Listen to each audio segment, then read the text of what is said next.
Toute activité qui n'est pas répétitive, qui est inconnue, qui est nouvelle, elle stimule plus les bébés, son cerveau.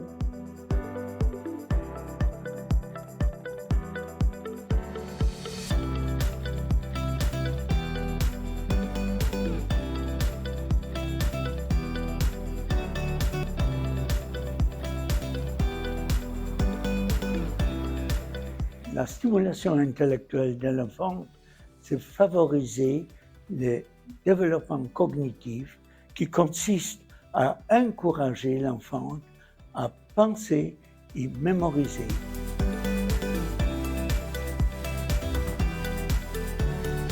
Elle commence très rapidement au début de la grossesse, dans les premières semaines de la grossesse. Lors de l'embryogenèse, s'établissent les connexions et la formation des neurones qui sont les cellules sacrées du cerveau. La stimulation intellectuelle augmente la création de connexions entre les neurones, c'est-à-dire les synapses qui permettent le passage, le transfert des informations. Nous savons déjà qu'au 5e mois de la grossesse, l'enfant attend.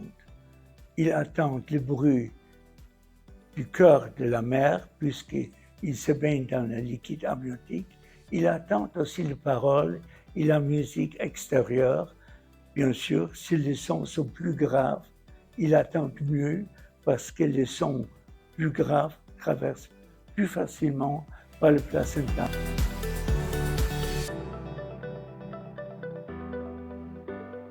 Il y a plusieurs moyens d'agir, directement sur le fœtus et indirectement par intermédiaire de la mère, par la femme enceinte.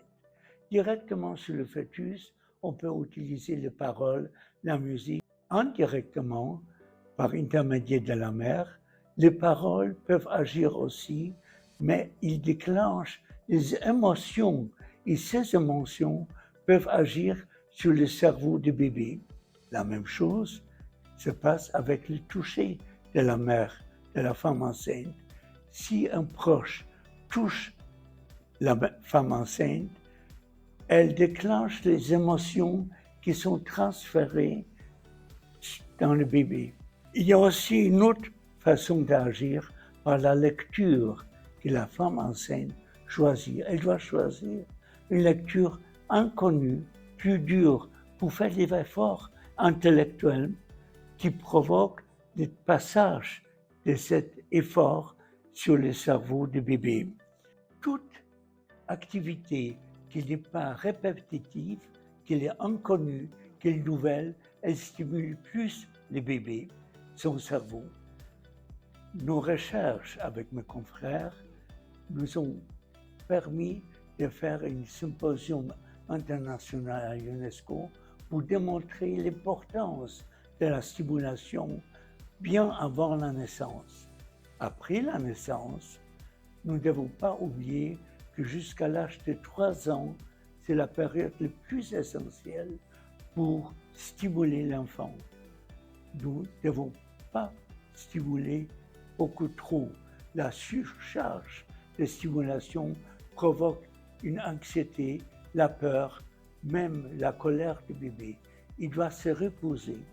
Tout ce qu'il apprenne à l'école, dans la journée, il est imprégné pendant le sommeil actif, d'où l'importance du sommeil.